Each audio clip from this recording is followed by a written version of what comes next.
The Colts' playoff chances took a major blow on Sunday with both a loss to the Jags to get knocked off the top spot in the division, but Daniel Jones also suffering an Achilles injury, meaning that he will be out for the rest of the 2025 season. The Indiana Jones glory days officially over. Hate to see that. Tough blow for the Colts as they try to make a playoff push down the stretch. That loss to Jacksonville took them out of the playoff picture for now, so they are considered just in the hunt. They're at the top of the in the hunt, though. The wild card teams in the AFC, though, are the Bills, Chargers, and fellow AFC South foe Texans also are now actually in that wild card race. So this one is going to get interesting down the stretch, which is why we have to bring in our numbers gal here with Mackenzie Brooks from Sportsline. Douzable here to bring a little perspective on these teams. We're going to keep it simple, just in or out. So we have less than a 50% chance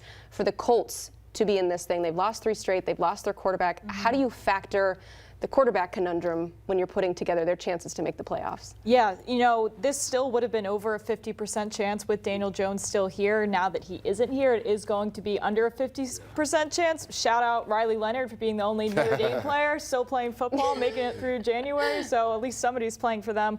But yeah, I mean, the fact that Kansas City lost was huge for them because that was a head-to-head that they didn't have in their favor. But what I will say is if the Chargers do beat Philly tonight, that's going to drop them down significantly, down to a 38% chance. But if Philly can pull off that win, that is going to keep them in the hunt. So yes, they're around a 50% chance right now, but that is with Daniel Jones stats that we're talking about. So obviously there are bigger fish to fry and bigger problems that are the X's and O's of this football team than your actual wild card head-to-head, all of those situations. Yeah, Kenzie, I have them out, and the injury bug hit them at the absolute worst time. Daniel Jones, but we're not even talking about what they've lost on the defensive side. Like DeForest Buckner's been out for multiple weeks. Sauce Gardner is going to be out for the foreseeable future. And when you look at this schedule, Kenzie, at the Seattle Seahawks, versus the 49ers, versus the Jags, and at the Texans to finish. And all these teams are vying and jockeying for playoff positioning. The Seahawks are trying to fight for the #1 seed potentially in the NFC and a divisional crown. The 49ers are right behind them. Jacksonville has the current #1 seed in the AFC South, and the Texans are right on their heels. So when you look at it, it would have been tough even if Daniel Jones was healthy. Him not being in the fold, they have no chance to get through this gauntlet of a schedule and make a playoff run. Yeah, I'm looking at 29% chance against Seattle, at Seattle, 58% chance versus the Niners, 60 versus the Jags, 35% versus Houston. So they only have like a 6% chance to win the division. It is about the wild card now, but the way that Buffalo's looking, the way that Houston's looking, they really just need to catch the Chargers. So this Monday Night Football game, sneaky means a lot for them. Absolutely huge. I'm sure Colts fans will be watching it very closely. But yeah, like you mentioned, they have 2 games left within the division, so they have the opportunity, but the vibes just don't feel all that great when you lose your starting quarterback who'd been playing so well. How about the Ravens, in or out? The easiest path is likely just winning the division. I say that. They're coming off of 2 losses within the division, so what chance do you give them? Not a good one. I mean, around a 24% chance right now, and that 24% chance is directly correlated to essentially beating Cincinnati at the end of the year and winning your AFC games. Like, the way that sportsbooks have them priced is this, the 2023, 2024 DNA is still in this team. Like, they literally just lost to the Steelers at home and they have better AFC championship odds than them. They went 0-2 against 2 teams at home they should have beat. So yes, I can sit here and talk about wild card and head-to-head and all of those things, and division is really the only shot they have. It's also just an objectively bad football team right now. I have them out. And Kenzie, I wouldn't have said this 2 weeks ago. I mean, how quickly things have changed. Because remember, even for a majority of the year, Kenzie, when they had a negative record, Vegas still had them as the greatest odds to win the AFC North. But you talked about it. They have not played well, more specifically on the offensive side. It just seems like there's no rhythm or flow to their offense. We finally saw Lamar Jackson start to use his mobility, but we haven't seen it the entire year. We know he's dealt with a hamstring, an ankle, and toe, and multiple injuries. But then also that Isaiah Likely, the last 2 weeks, critical non-touchdowns that would have went in the favor of the Ravens that could have swung the game in their favor. So they're just not playing that well. And their defense you could lean on, but even the defense has really struggled. I mean, Aaron Rodgers had an answer for all-out pressure, and the Ravens had no rebuttal for it this last week versus Steelers. And you talked about it, they're coming off 2 consecutive divisional losses where they were favored in both of those games to win those games. And when you look at their schedule, we were talking about how bad the Colts schedule is. The Ravens schedule isn't much easier because they got to go to Cincinnati, who they just lost to. They have to play the Pats, who are fighting for the #1 seed in the AFC. Then they have the Steelers again, and then they have to go to the Packers. So it's just like their schedule isn't easier at all. I just can't believe I'm saying this. The Ravens aren't going to make the playoffs this year. Even this game coming up, Cincinnati, they go from a 24% chance to a 37% chance if they win, but they drop to 10% chance if they lose this game. So basically everything AFC at this point is must win for the Ravens. Yeah, we can factor in what we saw last year all we want. We have 13 data points now. Yeah. And yes, Lamar Jackson was out for a stretch of that, but he's been back for a while. Correct. Still not quite the same.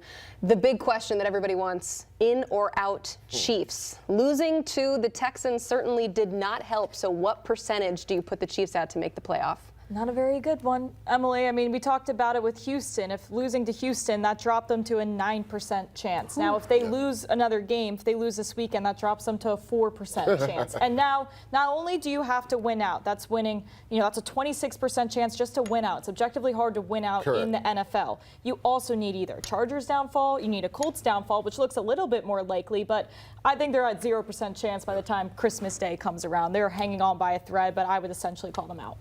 The Chiefs are cooked. What are they known for? Burnt ends in Kansas City? No. They're Chiefs are burnt ends. They're burnt ends. And, Kenzie, I've been saying this for the last few weeks. When you look at this Chiefs team, you don't know what their identity is. They usually out-execute everybody.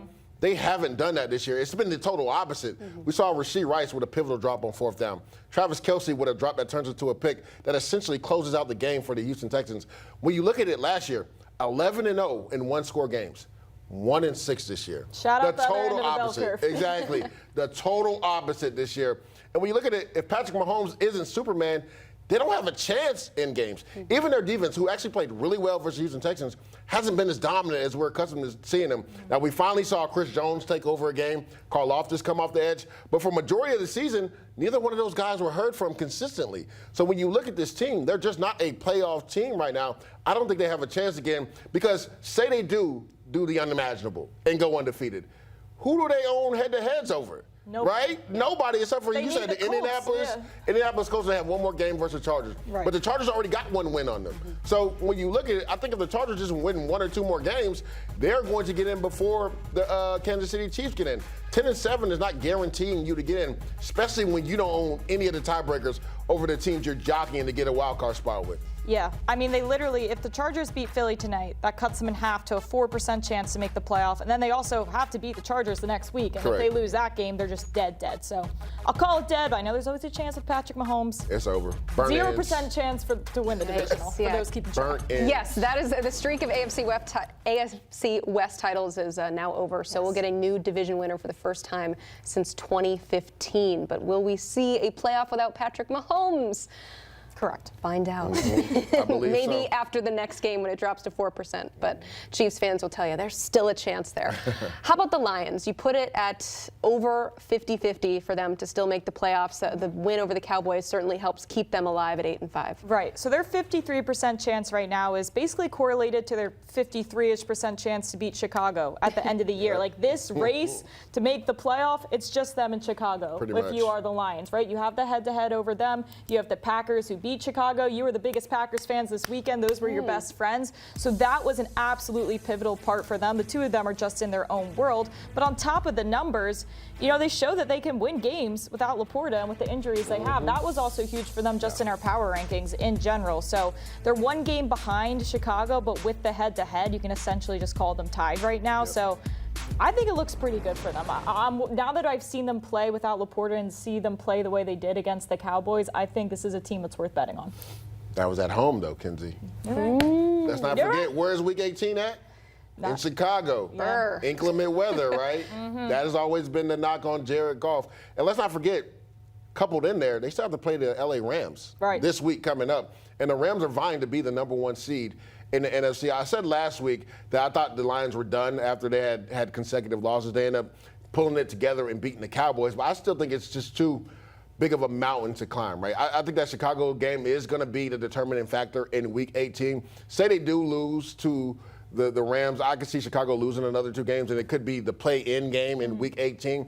But I just think the way that they've been able to run the ball, the Chicago Bears, consistently, right, and how Caleb Williams has been able to use his mobility to make enough plays, and how opportunistic that defense has been all year, I just think the Lions are out of it right now. And also, we didn't even talk about the Steelers, because they're vying to win and get into the playoffs as well, too. So you look at the Rams, Steelers, then they have to travel to the Bears. Well, I'm going to say the over and under is probably under 20 degrees in that game. It'll be real interesting to see what the Lions finish up. Right now, I have them out. Yeah, that Rams game is going to be absolutely massive for them. We only give them a 47% chance to beat the Rams right now, but that would take their 53% chance to make the playoff up to a 72%. Because if they can get that upset vibe going for them as well, but with a loss, that drops them down to a 38%. So very crucial to win the 3 games you're favored in, but definitely would help you if you can win that game versus the Rams.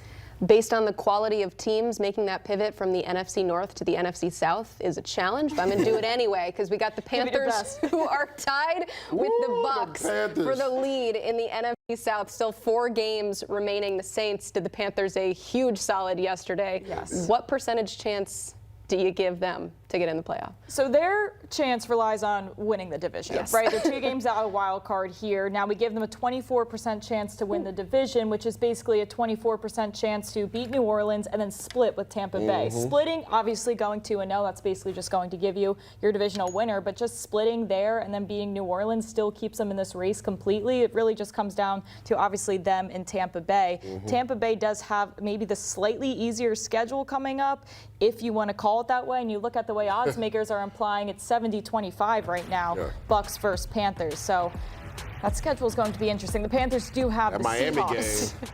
I don't know. What do you call tougher, though, Lige? At Miami or? Yeah, I think it's about even just because, again, the Saints just went into Tampa and won, right? And the injury bug has also plagued the Tampa Bay Bucs. I actually got the Panthers getting in, and it's going to come down to the divisional games. Like you said, the only way the Bucs or the Panthers get in is by winning the division. I don't see one of these 2 teams going on a run and being a wild card team, how it's currently constructed.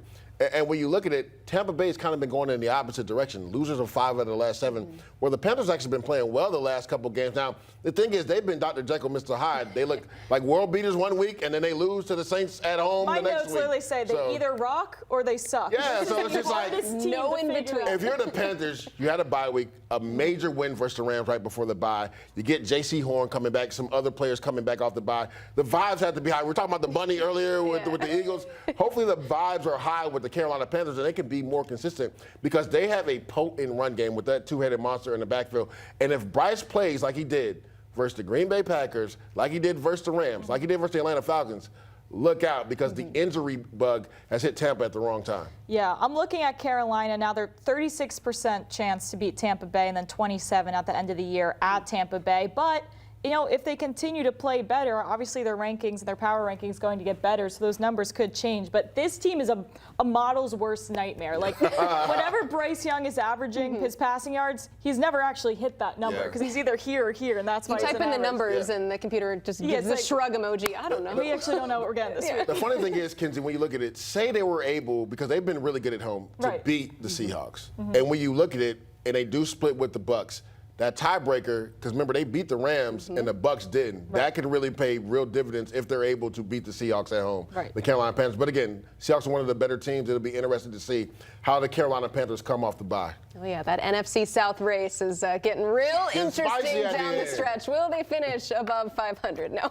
Appreciate you guys playing a little game of in and out. And you can catch more from Mackenzie Brooks with the Inside the Lines. It is the best projection at the best price, best bet. It's the best, right? Scan that QR code or go to cbssports.com/ITL.